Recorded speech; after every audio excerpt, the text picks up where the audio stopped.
এই চাপের ভিতর আবির্ভাবের সবচেয়ে ছোট আল্লাহ তার বক্তব্যকে উন্মোচন করে দিয়েছেন। আর জিবরিল বললেন ইকরা বিসমি রাব্বিকাল্লাযী খালাক। আল্লাহ নবী পড়া শুরু করলেন ইকরা, পড়ো, তুমি পড়া, দুনিয়ার পড়া না।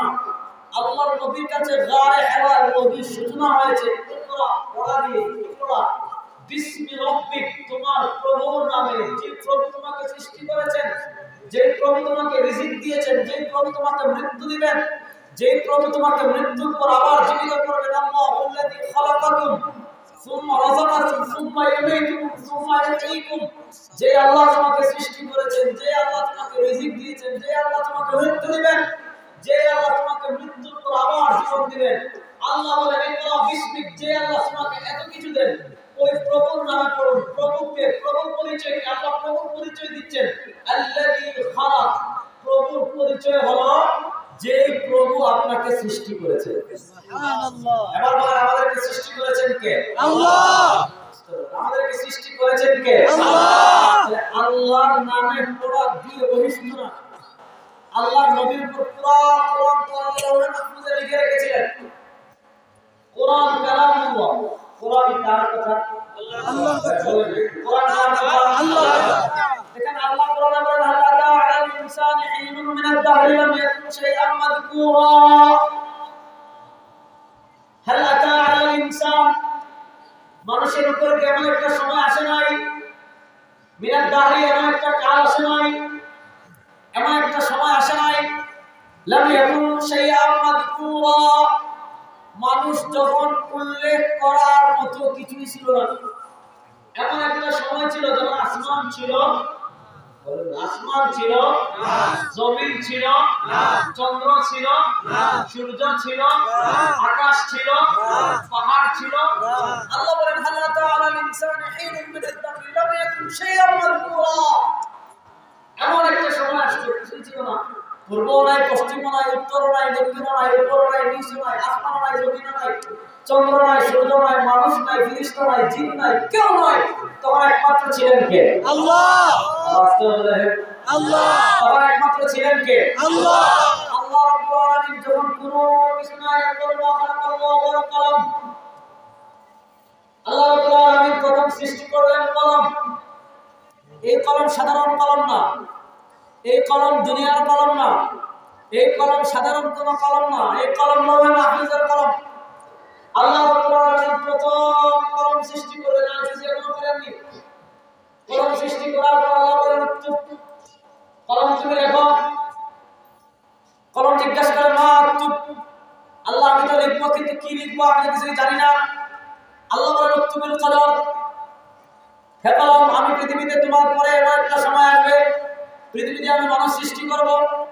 তুমি যত মানুষ একজন কিয়ামতের দিন পর্যন্ত যত মানুষ আসবে, আল্লাহ কলমকে নির্দেশ দিলেন কিয়ামতের দিন পর্যন্ত যত মানুষ আসবে সব মানুষের তাকদীর লিখে রাখবে। সুবহানাল্লাহ। আওয়াজটা বলেন সুবহানাল্লাহ। আল্লাহ মানুষ সৃষ্টির আগে মানুষের তাকদীর লিখে রেখেছেন কে? আল্লাহ। বলেন কে? আল্লাহ।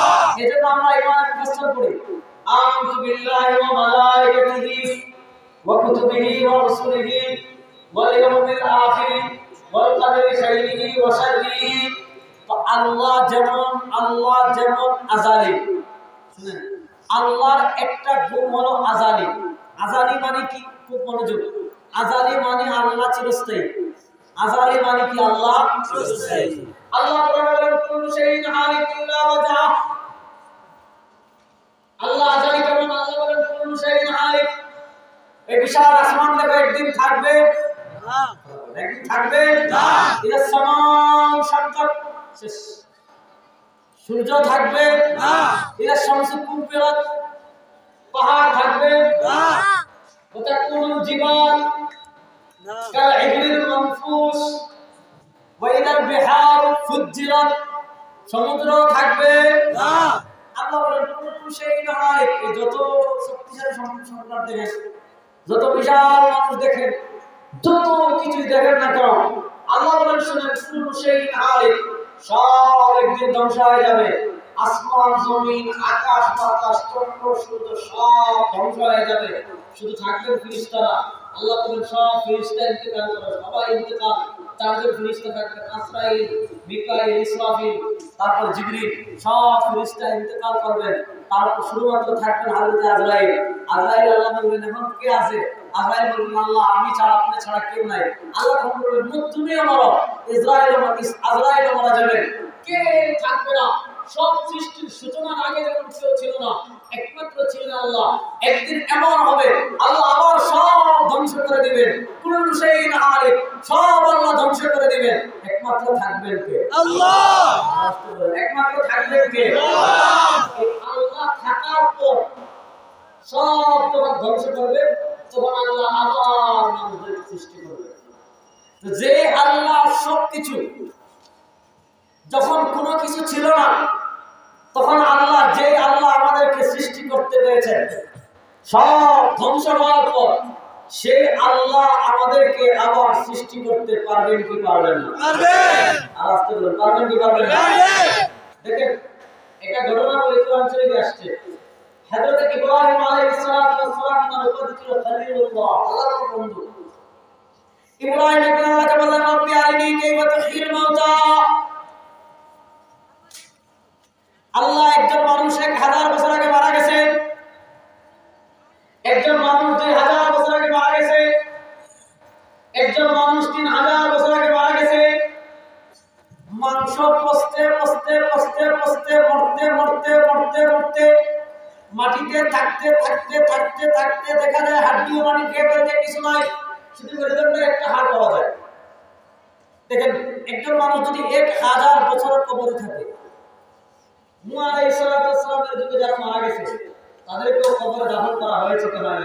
তারপর শরীর কত হাজার হাজার কোটি বছর হয়ে গিয়েছে, তারপর সব হাড্ডি গুড্ডি সব মাটি খেয়ে ফেলে, কিন্তু একটা হাড্ডি আছে, এই যে মেরুদণ্ডের হাড্ডি, এটা যদি 15, 20, 30, 1 কোটি বছর যদি মাটির নিচে রাখে, মাটি মেরুদণ্ডের হাড্ডি কখনো খাইতে পারে? আল্লাহ ওই মেরুদণ্ডের হাড় সৃষ্টি করে দেবে। ইব্রাহিম আলাইহিস সালাম একদিন যাচ্ছেন হেঁটে হেঁটে, হঠাৎ দেখতে পেলেন মানুষের মুখ কাল। ইব্রাহিম আলাইহিস সালামের ঈমান তো আছে, কিন্তু তারপরে অন্তরে বললেন রব্বি আরিনি কাইফা তুহয়িল মাউতা। আল্লাহ আমি দেখতে চাই আপনি মৃত মানুষকে কিভাবে জীবিত করবেন। কারণ যেই মানুষ আল্লাহ আপনার কুদরত তো আছে, ঈমান তো আনি, কিন্তু এই রকম পচে গলে হাড্ডি একদম মাটির সাথে মিশে গেছে, এটা কেমনে জীবিত করবেন? আল্লাহ বলেন আওয়ালাম তুমিন, মুসা তুমি কি ঈমান আনো না, বিশ্বাস করো না? মুসা বলেন বালা ওয়ালাকিন লিয়াতমাইন্না কলবি, আমি বিশ্বাস তো করি, কিন্তু একটা হলো আমরা বিশ্বাস করি কিন্তু দেখলে আর অন্তরে বিশ্বাস তো করি, না দেখলে একটু অন্তরে থাকলো। আল্লাহ যদি একবার দেখি অন্তরে কিছু থাকলো না, ওয়ালাকিন লিয়াতমাইন্না কলবি। এজন্য জান্নাত আমরা দেখি নাই, কিন্তু জান্নাত সম্পর্কে আমাদের কোনো সংশয় নাই। নাই রাস্তা আসতে বলে নাই, জান্নাত সম্পর্কে আমাদের কোনো সংশয় নাই। জাহান্নাম আমরা দেখি নাই, কারণ জাহান্নাম সম্পর্কে আমাদের কোনো সংশয় নাই। সিদরাতুল মুনতাহা, হাউজে কাউসার আমরা দেখেছি, হাউজে কাউসার আমরা দেখেছি। অথচ আল্লাহ রাব্বুল আলামিন আমাদের উম্মাহকে স্পেশাল যে সকল নিয়ামত দিয়েছেন, এই স্পেশাল নিয়ামতগুলোর ভিতর একটা নিয়ামত হলো হাউজে কাউসার। ইন্না আতাইনাকাল কাউসার। হাউজে কাউসার কি? আল্লাহ বলেন আনা ফারাতুল লাকুম ইনদাল হাউজ। আল্লাহ বলেন আমার উম্মতরা শুন, চিন্তার কারণ নাই, আমার উম্মতরা শুন, পেরেশানির কারণ নাই। আনা ফারাতুল লাকুম ইনদাল হাউজ। আমি তো দুনিয়া থেকে চলে যাচ্ছি, আমি দুনিয়া থেকে যাওয়ার পর কিয়ামত পর্যন্ত আমার উম্মত পৃথিবীতে থাকবে। আল্লাহ বলেন আমার উম্মত চিন্তার কারণ নাই, আমার উম্মত পেরেশানির কারণ নাই। আনা ফারাতুল লাকুম ইনদাল হাউজ নাহনুল আখিরুন ওয়া নাহনুস সাবিকুনা ইয়াওমাল কিয়ামা। আল্লাহ বলেন কিয়ামতের দিন হাউজে কাউসারে আমি তোমাদের জন্য অপেক্ষা করতে থাকবো, আমি আগে চলে যাচ্ছি, হাউজে কাউসার তোমাদের জন্য সাজাচ্ছি, কিয়ামতের দিন হাউজে কাউসারে তোমাদের সাথে আমার দেখা হবে। সুবহানাল্লাহ। আর আসলে সুবহানাল্লাহ। আল্লাহ নবী একজন সাহাবাকে প্রশ্ন করলেন, ইয়া রাসূলুল্লাহ কাইফা না'রিফু মান ইয়াতি বালাহুম। ও আল্লাহর নবী, আপনি আবু বকরের চেহারা চিনেন, আপনি কিয়ামতের দিন না হয় দেখলে চিনবেন, না হয় যে আবু বকরকে দেখা যায়। হাউজে কাউসার থেকে আপনি দেখে নয় আবু বকরকে চিনলেন, কারণ তার চেহারা আপনি দেখেছেন। সাহাবায়ে কেরামকে বলেন আল্লাহ আপনি উমরকে না হয় চিনলেন, কারণ উমরের চেহারা আপনি চিনেন। যাদেরকে আপনি দেখেছেন তাদেরকে না হয় আপনি চিনলেন, কিন্তু আপনার যে সকল ইতিম উম্মাহ আপনাকে দেখে নাই, আপনার যে সকল ইতিম উম্মাহ আসবে 1400 বছর পরে, কিয়ামতের দিন আপনি তাদেরকে কিভাবে চিনবেন যে আপনার উম্মাহ তাদের চেহারা আপনি দেখেননি?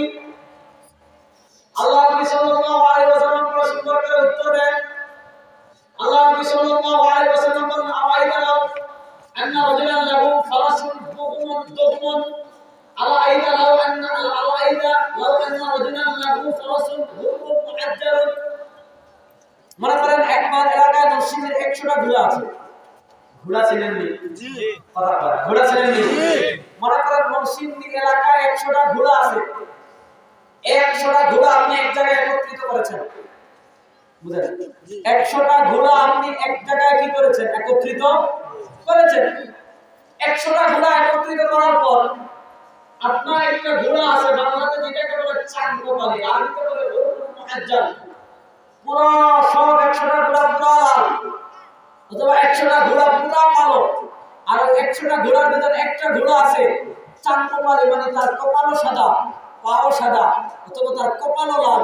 পুরা ঘোড়া লাল, কপাল সাদা, পাও সাদা। পুরা ঘোড়া কালো, কপাল কালো, কপাল সাদা, পাও সাদা। এবার বলেন 100টা ঘোড়ার ভিতর একটা চাঁদকোপালি ঘোড়া খুঁজে বের করতে মালিকের কোনো কষ্ট হবে না? মালিকের কোনো কষ্ট হবে না? মালিকের কোনো কষ্ট হবে না? মালিকের কোনো কষ্ট হবে না?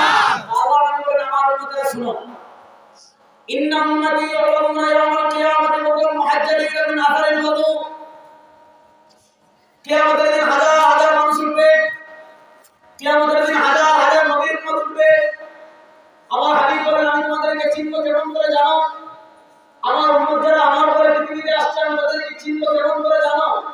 আল্লাহ নবী বলেন, আমার উম্মত যে ওযু করে, ওযুর মধ্যে হাত ধুতে পারে, ওযুর মধ্যে পা ধুতে পারে, ওযুর মধ্যে মুখ ধুতে পারে, চাঁদকোপালি ঘোড়া যেমন অসংখ্য ঘোড়ার থেকে চিনতে কষ্ট হয় না, আমার উম্মাহ যে ওযু করে, আমার উম্মাহ ওযু করতে যে মুখ ধুতে পারে, আমার উম্মাহ ওযু করতে যে হাত ধুতে পারে, আমার উম্মাহ যে ওযু করতে পা ধুতে পারে, কিয়ামতের দিন পূর্ণিমা রাতে আকাশের চাঁদ যেমন জ্বলজ্বল করতে থাকে, আমার উম্মাহর ওযুর জায়গা, চেহারা, মুখ, পা জ্বলজ্বল করতে থাকবে। নবী মুসার উম্মতের চেহারা জ্বলজ্বল করবে না, নবী ইব্রাহিমের উম্মতের চেহারা জ্বলজ্বল করবে না, নবী নূহের উম্মতের চেহারা জ্বলজ্বল করবে না, নবী মুসার উম্মতের চেহারা জ্বলজ্বল করবে না, নবী ঈসার উম্মতের চেহারা জ্বলজ্বল করবে না, নবী মুহাম্মদের উম্মত যারা ওযুতে মুখ ধুতে পারবে তার চেহারা জ্বলজ্বল করবে, হাত ধুতে পারবে তার হাত জ্বলজ্বল করবে, পা ধুতে পারবে তার পা জ্বলজ্বল করবে। নবী দেখবেন যার চেহারা জ্বলজ্বল করতেছে, যার পা জ্বলজ্বল করতেছে, যার মুখ জ্বলজ্বল করতেছে, নবী মুহাম্মদ চিনে ফেলবে এটা আর কেউ না, এটা আমি নবী মুহাম্মদুর রাসূলুল্লাহ সাল্লাল্লাহু আলাইহি ওয়াসাল্লাম। সুবহানাল্লাহ,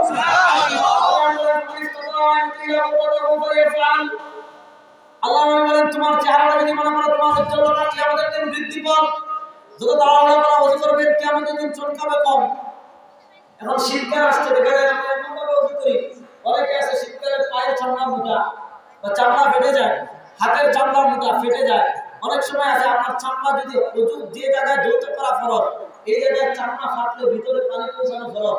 এখন দেখা গেল আপনার চামড়া ফেটে গেছে, মোটা হয়ে গেছে, চামড়া শক্ত হয়ে গেছে, আপনি কোন মধ্যে পানি ছাড়ছেন, পানি ভিতরে চামড়া ভালো করে যদি লাগে নাই, আপনার নামাজ হবে না, ওযু হবে। ঠিক এজন্য এই সমস্ত মাসআলায় আমাদের সতর্ক থাকার দরকার আছে না নাই? আছে। ওযুতে যে সকল অঙ্গ ধুতে করা ফরজ, ইয়া আইয়ুহাল্লাযীনা আমানু ইযা কুমতুম ইলাস সালাত ফাগসিলু ওযুহাকুম ওয়া আইদিয়াকুম ইলাল মারাফিক ওয়ামসাহু বিরুউসিকুম ওয়া আরজুলাকুম ইলাল কাবাইন। ওযুতে যে অঙ্গ ধুতে করা ফরজ, মুখ ধুতে করা ফরজ, হাত ধুতে করা ফরজ, কবজি পর্যন্ত, পা ধুতে করা ফরজ, টাকনু পর্যন্ত যে অঙ্গগুলো ধুতে করা ফরজ, এই অঙ্গগুলোতে যদি একটা চুল পরিমাণ জায়গা শুকনো থাকে আপনার ওযু হবে না। রাস্তে বলে না, যদি একটা চুল পরিমাণ জায়গা শুকনো থাকে আপনার ওযু হবে না। এজন্য আল্লাহ নবী বলেন, যারা এটা চাও কিয়ামতের দিন তোমার হাত জ্বলজ্বল করুক, তোমার পা জ্বলজ্বল করুক, তোমার মুখ জ্বলজ্বল করুক, তোমাকে তোমার নবী সহজে চিনতে পারেন, এটা যদি তুমি চাও তাহলে ভালো করে ওযু করার দরকার আছে না নাই? আছে। আমরা ভালো করে হাত ওযু করব, হাত তুলে ইনশাআল্লাহ। আল্লাহ আমাদের সবাইকে তৌফিক দান করুন। আমিন। আমরা যদি জান্নাত নাও দেখি আমাদের সন্দেহ নাই, কারণ আমরা না দেখলে আমাদের নবী দেখেছেন কি দেখেন না? দেখেছেন। দেখেন প্রধানমন্ত্রীর সাথে দেখা করার জন্য সবাই যেতে পারে না, 2 থানা থেকে একজন এমপি আছে সংসদে। এমপি দেখা মানে সব এলাকার মানুষ দেখা, ঠিক কি না? কথা বলেন না কেন? জাতিসংঘে সারা বাংলাদেশের সব মানুষ যাইতে পারে না, বাংলাদেশের পক্ষ থেকে শুধুমাত্র প্রধানমন্ত্রী যায়। শুধুমাত্র প্রধানমন্ত্রী যাওয়া, প্রধানমন্ত্রী দেখা মানে বাংলাদেশের সব মানুষ দেখা। প্রধানমন্ত্রী দেখে এসেছেন, বাংলাদেশের মানুষের আর সন্দেহ করার জায়গা নাই। প্রধানমন্ত্রী কোনো চুক্তি করে এসেছেন, প্রধানমন্ত্রী চুক্তি করা মানে কি? বাংলাদেশের সব মানুষ চুক্তি করা। প্রধানমন্ত্রী পুরো রাষ্ট্র সফর করেছেন, এটা তার ব্যক্তিগত সফর না। প্রধানমন্ত্রীর সফর মানে পুরো বাংলাদেশের সফর। তিনি একা সফর করেছেন, তার পিছনে বাংলাদেশের সব মানুষ আছে। বাংলাদেশের মানুষের সন্দেহ করার সুযোগ নাই। আমরা যেমন জান্নাত দেখিনি, আমরা যেমন জান্নাত জাহান্নাম দেখিনি, আমরা যেমন হাউজে কাউসার দেখিনি, আমরা যেমন পুরসিরাত দেখিনি, আমরা যেমন মিজান দেখিনি, আমরা যেমন কিছুই দেখিনি, কিন্তু আমরা না দেখলে আমার হাবিব তাজদার মদিনা সরওয়ারে দু আলম জনাব মুহাম্মদুর রাসূলুল্লাহ সাল্লাল্লাহু আলাইহি ওয়াসাল্লাম মিরাজের রাতে গিয়ে জান্নাত দেখেছেন কি দেখেন নাই? দেখেছেন। আস্তে বলেন দেখেছেন কি দেখেন নাই? আল্লাহ কেমন জান্নাত, আল্লাহ বলেন আয়াতু ফি আয়াতিল জান্নাহ। আল্লাহ বলেন কোরআনে হাদিস এনেছেন, মিরাজের রাতে জিবরাইল যখন আমাকে নিয়ে জান্নাতে নিয়ে যাচ্ছেন, আল্লাহ বলেন আমি যখন জান্নাতে ঢুকতেছি আমি দেখতে পেলাম জান্নাতের বড় গেট। সুবহানাল্লাহ বলেন সুবহানাল্লাহ। আমি দেখতে পেলাম আয়াতু ফি আয়াতিল জান্নাহ মাকতুবান ফি লা ইলাহা ইল্লাল্লাহ মুহাম্মাদুর রাসূলুল্লাহ। আল্লাহ বলেন আমি দেখতে পেলাম জান্নাতের গেটে আল্লাহ কালিমা তাইয়্যিবা লা ইলাহা ইল্লাল্লাহ মুহাম্মাদুর রাসূলুল্লাহ লিখে রেখেছে। সুবহানাল্লাহ। আস্তে বলেন সুবহানাল্লাহ সুবহানাল্লাহ। আমরা না দেখলেও আল্লাহ নবী দেখেছেন কি দেখেন নাই? দেখেছেন। সুতরাং আমাদের সন্দেহ করার কোনো সুযোগ নাই। আল্লাহ নবী বলেন আল্লাহী আওয়ালাম তুমিন ক্বালা বালা ওয়ালাকিন লিয়াতমাইন্না কলবি। ইব্রাহিম বলেন আল্লাহ আমার তো ঈমান আছে, আমি তো বিশ্বাস করি আপনি জীবিত মানুষকে মৃত মানুষকে জীবিত করতে পারেন, কিন্তু আমার হৃদয়ের প্রশান্তির জন্য যদি একটু দেখতে পারতাম কেমনে ভালো হয়। আল্লাহ বলেন ক্বালা ফাকুল আরবাআতাম মিনাত তাইর ফাসুলহুন্না। আল্লাহ বলেন ইব্রাহিম 5টা পাখি ধরো, 5টা পাখি ধরে 5টা পাখির পুষ বানাও। আছে না অনেকে আছে ময়না পাখি পালে, পালে না? অনেকে আছে ময়না পাখি পালে না, কবুতর পালে ছেড়ে দেয়, ওখান থেকে ডাকে টিটু, ওখানে পাখির নাম টিটু, দেখবেন দৌড় দিয়ে সেটা হাতে বসে যায়। আছে না? আপনারা দেখছেন কি এগুলো? অনেক ধরনের পাখি আছে না যে পাখি পুষ মানে, আছে না নাই? ইব্রাহিম আলাইহিস সালাম আল্লাহ বলেন 4টা পাখি ধরো, 4টা পাখি ধরে পুষ বানাও। পুষ বানানোর পর 4টারে জবাই করো, জবাই করার পর এটা টুকরা টুকরা করো, টুকরা টুকরা করার পর 4টারে 4 পাহাড়ে পাখির টুকরা টুকরা অংশকে 4টা পাহাড়ে নিয়ে রাখো। সুন্নাহ যখন না এরপর কি করে 4টা পাখিকে ডাক দাও। ইব্রাহিম 4টা পাখি ধরলেন, 4টা পাখি ধরে 4টারে পুষ বানাইলেন, জবাই করলেন, টুকরা টুকরা করলেন, টুকরা টুকরা করার পর 4টা পাহাড়ে রাখলেন। 4টা পাহাড়ে রাখার পর ডাক দিলেন, ডাক দেওয়ার পর ইব্রাহিম দেখতে পেলেন অটোমেটিকলি 4টা পাখির সব অঙ্গ জোড়া লেগে জীবিত হয়ে ইব্রাহিম আসমানের কাছে চলে আসে। সুবহানাল্লাহ। ইব্রাহিম আসমানকে আল্লাহ দেখিয়ে দিলেন যে আল্লাহ অস্তিত্ব থেকে তোমার অস্তিত্বে এনেছেন, যে আল্লাহ তুমি কিছুই ছিল না, যে আল্লাহ কিছুই ছিল না সেটা থেকে তোমাকে সৃষ্টি করতে পেরেছেন, সেই আল্লাহ তোমাকে মৃত্যুবরণ করার পর আবার তোমাকে জীবিত করার ক্ষমতা সেই আল্লাহ আছে না নাই? আছে। আর আসতে বলেন আছে না নাই? আছে। এবার এটা বলেন মুখ কোথায় যাবে, মুখ কোথায় আসে? আল্লাহ বলেন কোথায় নাই, সব ধ্বংস হয়ে যাবে। দুনিয়া থেকে বাদশাহী থাকবে না, দুনিয়া থেকে রাজত্ব থাকবে না, দুনিয়া থেকে রাজনীতি থাকবে না, দুনিয়া থেকে হুকুমত থাকবে না। ইল্লা ওয়াজহা, একমাত্র থাকবেন কে? আল্লাহ। মুহাম্মদ বলেন একমাত্র থাকবেন কে? আল্লাহ। এই আল্লাহ কি আপনাদেরকে বলবেন আল্লাহ যে এই পৃথিবী ধ্বংস করবেন। দেখেন এই পৃথিবী ধ্বংস আল্লাহ একদিনে করবেন না, এটা বোঝার আগে একটা জিনিস বুঝেন। এই কথা বোঝার আগে রহমান করেছিলেন তাফসীর বুঝতে পারে কথাটা বোঝা সহজ হবে। আল্লাহ বলেন রহমান, রহমান কার নাম? আল্লাহ নাম। আপনারা বিরক্ত হয়ে গেছেন না? রহমান কার নাম? আল্লাহ। বলেন রহমান কার নাম? আল্লাহ। মুসলিমাতিস সালাতু বাইনি ওয়া বাইনা আবদি নিসফাইন। হাদিসে কুদসিতে আল্লাহ বলেন বান্দা নামাজে যখন দাঁড়ায় বান্দা কার সাথে কথা বলে? আল্লাহর সাথে। আল্লাহ বলেন মুসলিমাতিস সালাতু বাইনি ওয়া বাইনা আবদি নিসফাইন। আমি নামাজকে আমার আর আমার বান্দার ভিতর দুই ভাগ করে দিয়েছি। বান্দা যখন নামাজে দাঁড়িয়ে ফাইদা ক্বাল আল আব্দু আলহামদুলিল্লাহি রাব্বিল আলামিন, বান্দা যখন নামাজে দাঁড়িয়ে বলে আলহামদুলিল্লাহ, সমস্ত প্রশংসা কার? বান্দা যখন নামাজে দাঁড়িয়ে বলে আলহামদুলিল্লাহি রাব্বিল আলামিন, সমস্ত প্রশংসা ওই আল্লাহ যিনি পুরো জাহানের রব, যিনি পুরো জাহানের মালিক, যিনি পুরো জাহানের খালিক। আল্লাহ ফেরেশতাদেরকে বলেন, ও ফেরেশতা, আমি যখন মানুষ বানাইতে চাইছিলাম তোরা প্রতিবাদ করে বলেছিলেন আতাজআলু ফিহা মান ইউফসিদু ফিহা ওয়া ইয়াসফিকু দিমা ওয়া নাহনু নুসাব্বিহু বিহামদিকা ওয়া নুকদ্দিসু লাক। আল্লাহ এদেরকে পৃথিবীতে পাঠাচ্ছেন, এরা পৃথিবীতে খালি মারামারি করবে, এরা পৃথিবীতে খালি রক্তারক্তি করবে। বান্দা যখন নামাজে দাঁড়িয়ে বলে আলহামদুলিল্লাহি রাব্বিল আলামিন, আল্লাহ ফেরেশতাদেরকে ঠেস মারেন। আল্লাহ বলেন, ফেরেশতারা শুনুন, হামিদানি আব্দি আও ক্বাল মাজ্জাদানি আব্দি। আল্লাহ বলেন, বান্দা শুনুন, আমার বান্দা পৃথিবী থেকে খালি মারামারি করে না, আমার বান্দা পৃথিবী থেকে খালি রক্তারক্তি করে না। দেখ, হামিদানি আব্দি, আমার বান্দা জমিনে গিয়ে আমার প্রশংসা করে। সুবহানাল্লাহ।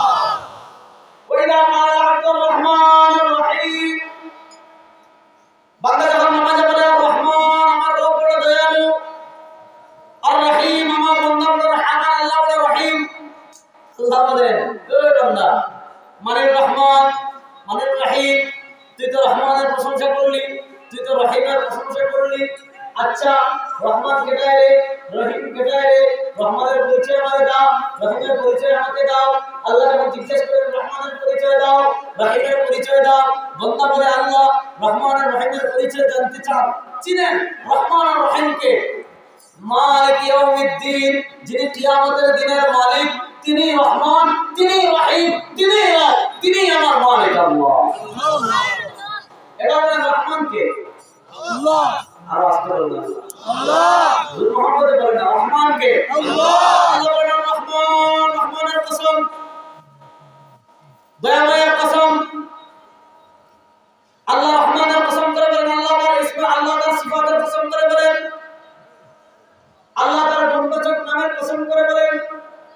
আল্লামাল কোরআন, রহমানের পরিচয় জানো? রহমানের পরিচয় হলো আল্লামাল কোরআন, রহমান তোমাদেরকে শিখিয়েছেন কোরআন। রহমান তোমাদেরকে শিখিয়েছেন কোরআন, রহমান তোমাদেরকে শিখিয়েছেন কোরআন। এবার বলেন, রহমানকে আমাদেরকে সরাসরি কোরআন শিখিয়েছেন না? আমরা কি এখানে পৃথিবীতে কেউ আল্লাহর সাথে কোরআন পড়ছি? না। আল্লাহ কোন আল্লাহ পরিচয় দিয়ে আমাদেরকে কোরআন শিখিয়েছেন, তো আল্লাহ তোমাদেরকে কোরআন শিখালেন কিভাবে বুঝেন? এবার একটা বলেন, কোরআন কালামুল্লাহ, কোরআন কার কথা? আল্লাহ। আস্তে বলুন, কোরআন কার কথা? আল্লাহ। দেখেন, আল্লাহ কোরআন শিখিয়েছেন জিবরিলকে। বলেন, আল্লাহ কোরআন শিখিয়েছেন জিবরিলকে। মুহাম্মদ বলেন, আল্লাহ কোরআন শিখিয়েছেন জিবরিলকে। জিবরিল কোরআন শিখিয়েছেন নবীকে। আল্লাহ কোরআন শিখিয়েছেন জিবরিলকে, জিবরিল কোরআন শিখিয়েছেন নবীকে, নবী কোরআন শিখিয়েছেন সাহাবীকে, সাহাবী কোরআন শিখিয়েছেন তাবেঈকে, তাবেঈ কোরআন শিখিয়েছেন তবে তাবেঈকে, তবে তাবেঈ কোরআন শিখিয়েছেন তাদের পরবর্তীদেরকে, তাদের পরবর্তীরা কোরআন শিখিয়েছেন তাদের পরবর্তীদেরকে, তাদের পরবর্তীরা কোরআন শিখিয়েছেন তাদের পরবর্তীদেরকে, তাদের পরবর্তীরা কোরআন শিখিয়েছেন তাদের পরবর্তীদেরকে, তাদের পরবর্তীরা কোরআন শিখিয়েছেন তাদের পরবর্তীদেরকে, তাদের পরবর্তীরা কোরআন শিখিয়েছেন তাদের পরবর্তীদেরকে। এইভাবে কোরআন শিখানোর সূচনা হয়েছিল কার থেকে? আল্লাহ থেকে। কোরআন শিখানোর সূচনা শুরু হয়েছিল কার থেকে? আল্লাহ থেকে। কোরআন শিখানোর সূচনা শুরু হয়েছিল আল্লাহ থেকে। এইভাবে শিখতে শিখতে আল্লাহ নবীকে, আল্লাহ জিবরিলকে, জিবরিল নবীকে, নবী সাহাবীকে, সাহাবী তাবেঈকে, তাবেঈ তবে তাবেঈদেরকে, তবে তাবেঈ আইম্মা মুজতাহিদিনদেরকে, আইম্মা মুজতাহিদিনরা সালাফকে, সালাফকে, খালাফ মুতাকাদ্দিমিনদেরকে মুতাআখিরিন। এইভাবে 1400 বছর শিখতে শিখতে শিখতে শিখতে কোরআন আমাদের পর্যন্ত এসে পৌঁছেছে কি পৌঁছায় না? পৌঁছেছে। এবং আল্লাহ লৌহে মাহফুজের কলম দিয়ে যে কোরআন লিখেছিলেন, ওই কোরআন আর দুনিয়ার কোরআনের একটা মুক্তায় কোনো পার্থক্য নাই। কেন আল্লাহ কোরআনে বলেন, ইন্না নাহনু নাযালনা যিকরা ওয়া ইন্না লাহু লাহাফিজুন? কোরআন অবতীর্ণ করেছেন কে? আল্লাহ। মুহাম্মদ বলেন, কোরআন অবতীর্ণ করেছেন কে? আল্লাহ। আল্লাহ বলেন, আমি কোরআন অবতীর্ণ করেছি এবং আমি কোরআনের হেফাজত করেছি। এজন্য জিবরিল আমিনের মাধ্যমে আল্লাহ যে কোরআনের সূচনা শিখানো শুরু করেছিলেন, আজ পর্যন্ত মেশিনের মতো অটোমেটিকলি ভাবে ওই কোরআন আমাদের মতো পৌঁছাইছে কি পৌঁছায় না? আল্লাহ বলেছেন আল্লামাল কোরআন, তিনি তোমাদেরকে কোরআন শিখিয়েছেন। এটার ব্যাখ্যা কি? এটার ব্যাখ্যা হলো আল্লাহ কোরআন শিখানোর সূচনা করেছিলেন, এরপর ধারাবাহিকভাবে এই যেমন একটা ঘড়ি, এই ঘড়ির মূল হইল এখানে, এরপর একটা গাঁট, দুটা গাঁট, তিনটা গাঁট, চারটা গাঁট, পাঁচটা গাঁট, ছয়টা গাঁট, সাতটা গাঁট, আটটা গাঁট, এই পুরো চেইন, এই চেইন সিস্টেমে এই মাইক একটা মাপ, এই মাইক থেকে লাইন গেছে একটা মেশিনে, মেশিন থেকে একটা লাইন গেছে হরনে, এই হরন থেকে মেশিন পর্যন্ত, মেশিন থেকে মাইক্রোফোন পর্যন্ত লাইন পুরো ক্লিয়ার থাকবে। মাঝে ব্লেড দিয়ে যদি একটু পুরো লাইন একদম ক্লিয়ার, মধ্যখানে শুধু ব্লেড দিয়ে 1 ইঞ্চি জায়গা কেটে দিয়েছেন আর সাউন্ড পাবেন না, বিচ্ছিন্ন। যেমন ভাবে মাইকের সংযোগ আছে হরন থেকে নিয়ে মেশিন, মেশিন থেকে নিয়ে মাইক্রোফোন, যেমন থেকে ক্যামেরা সংযোগ হইল এই বয়া মাইক্রোফোন, ঠিক তেমনি ভাবে কোরআনের 1400 বছরে আল্লাহ থেকে নিয়ে আমাদের পর্যন্ত, আল্লাহ পর্যন্ত পৌঁছানো কোরআনের একটা সংযোগ লাইন আছে না নাই? আছে। আছে না নাই? আছে। এবার আপনি কোরআন শিখতে হলে এই সংযোগ লাইনে, এই লাইনের সাথে আপনার সংযোগ হওয়ার দরকার আছে না নাই? আছে।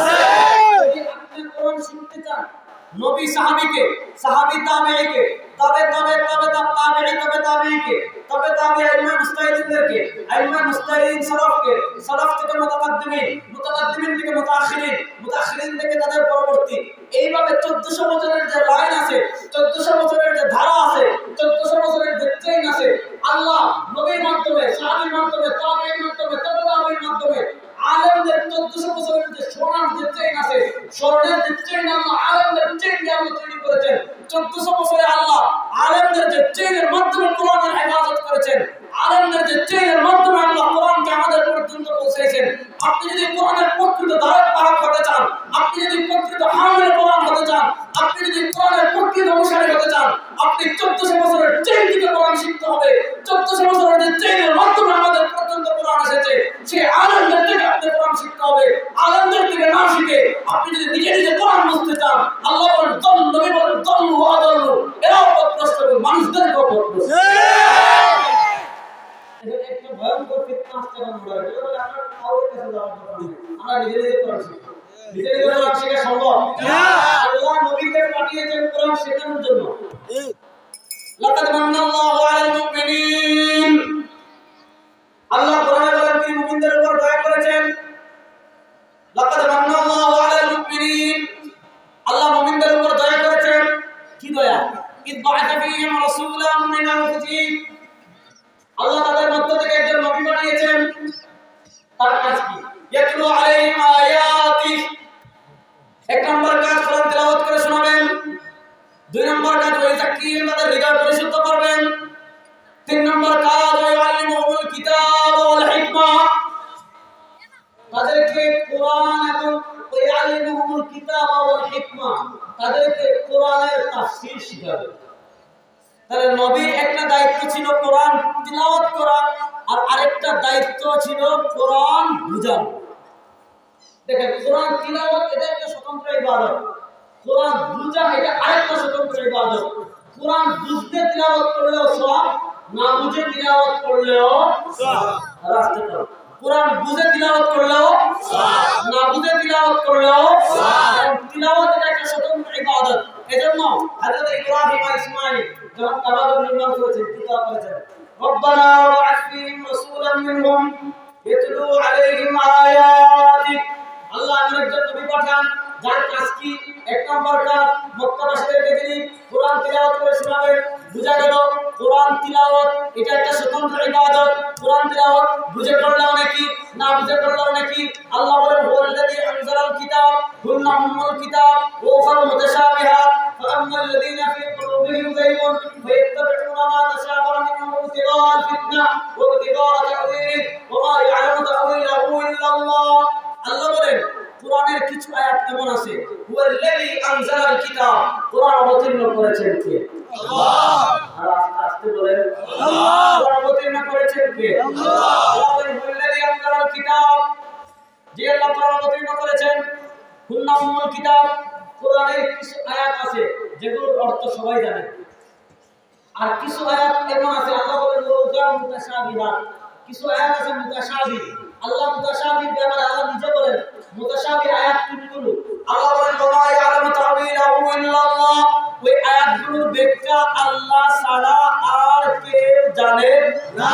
ওই আয়াতগুলোর অর্থ আল্লাহ ছাড়া আর কেউ জানে না। যেমন কোরআনের একটা আয়াত আছে শুরুতে আলিফ লাম, পড়েন আলিফ লাম মিম। আলিফ লাম মিম আছে নি? আছে। কোরআনের একটা আয়াত আছে আলিফ লাম রা আছে না নাই? আছে। আলিফ লাম মিম আছে না নাই? আছে। হা মিম আছে না নাই? আছে। কাফ আছে না নাই? আছে। সাদ আছে না নাই? আছে। ইয়া সিন আছে না নাই? আছে। কাফ হা ইয়া আইন সাদ আছে না নাই? আছে। আল্লাহ বলেন ওয়া ইয়ালামু তা'ওয়িলাহু ইল্লাল্লাহ, এই আয়াতগুলোর অর্থ আল্লাহ ছাড়া আর কেউ জানে না। এই আয়াতগুলোর অর্থ আল্লাহ ছাড়া আর কেউ জানে না। আল্লাহ নবী বলেন এই আয়াতগুলোর অর্থ তুমি জানো অথবা না জানো, মান ক্বারা হারফান মিন কিতাবিল্লাহ ফালাহু আশরু হাসানা, আমার কোন উম্মাহ যদি কোরআনের একটা আয়াত একটা হরফ তিলাওয়াত করে আল্লাহ তাআলা কমসে কম তার আমলনামায় 10টা নেকি লিখে দেন। সুবহানাল্লাহ। এরপর আল্লাহ বলেন আমার আলিফ লাম মিম হারফুন, আমি এটা বলি না আলিফ লাম মিম হারফ, বল আলিফুন হারফুন, আলিফ একটা হরফ, ওয়া লামুন হারফুন, লাম একটা হরফ, ওয়া মিমুন হারফুন, মিম একটা হরফ। কেউ যদি আলিফ লাম মিম তিলাওয়াত করে আল্লাহ তাআলা কমসে কম তার আমলনামায় 30টা নেকি লিখে দেন। সুবহানাল্লাহ। তাহলে কোরআন তিলাওয়াত এটা একটা স্বতন্ত্র ইবাদত। বলেন কোরআন তিলাওয়াত একটি স্বতন্ত্র ইবাদত। বলেন কোরআন তিলাওয়াত একটি স্বতন্ত্র ইবাদত। কোরআন বুঝে তিলাওয়াত করলেও নেকি, না বুঝে তিলাওয়াত করলেও নেকি। বলেন কোরআন বুঝে তিলাওয়াত করলেও নেকি, না বুঝে তিলাওয়াত করলেও নেকি। এজন্য দেখেন কোরআন